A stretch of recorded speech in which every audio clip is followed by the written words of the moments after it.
students, so I am with you here with chapter 4 banking latest stream.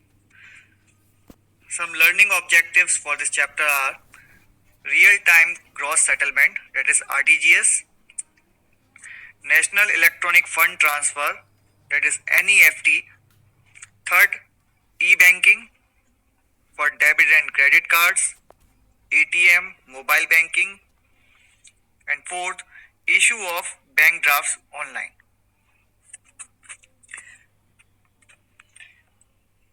So first we will know about the RTGS or real time gross settlement.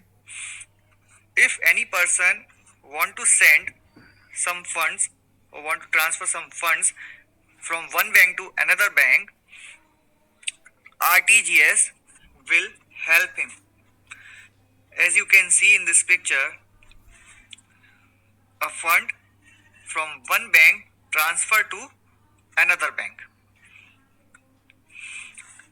Some features for RTGS are: first, immediately transfer of funds within 30 minutes.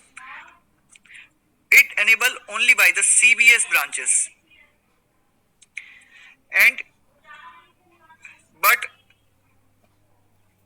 minimum 2 lakhs only, minimum 2 lakhs you can send to the one branch to another branch, but there is no maximum limit.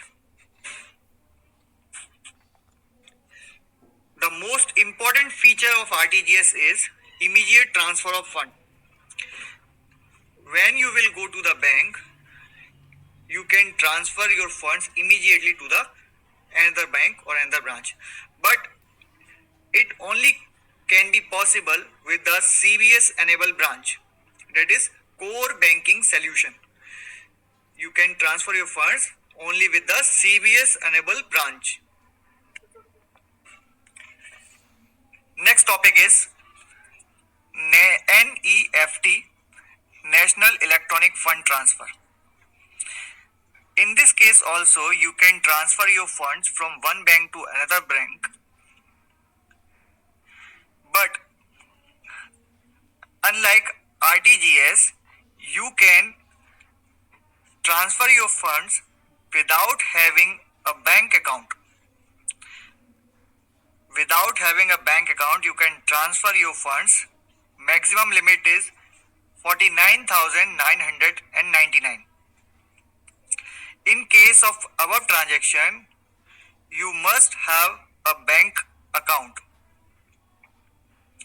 You can transfer your funds through NEFT only by the NEFT enabled branch. The transaction take place in batches, Monday to Friday 7 times in a day, and on Saturday 6 times in a day. The main difference between RTGS and NEFT is urgency. If you want to send your amount in a quick manner, then you must take an opportunity by RTGS. It can transfer your funds within 30 minutes or maximum 30 minutes. Hello students.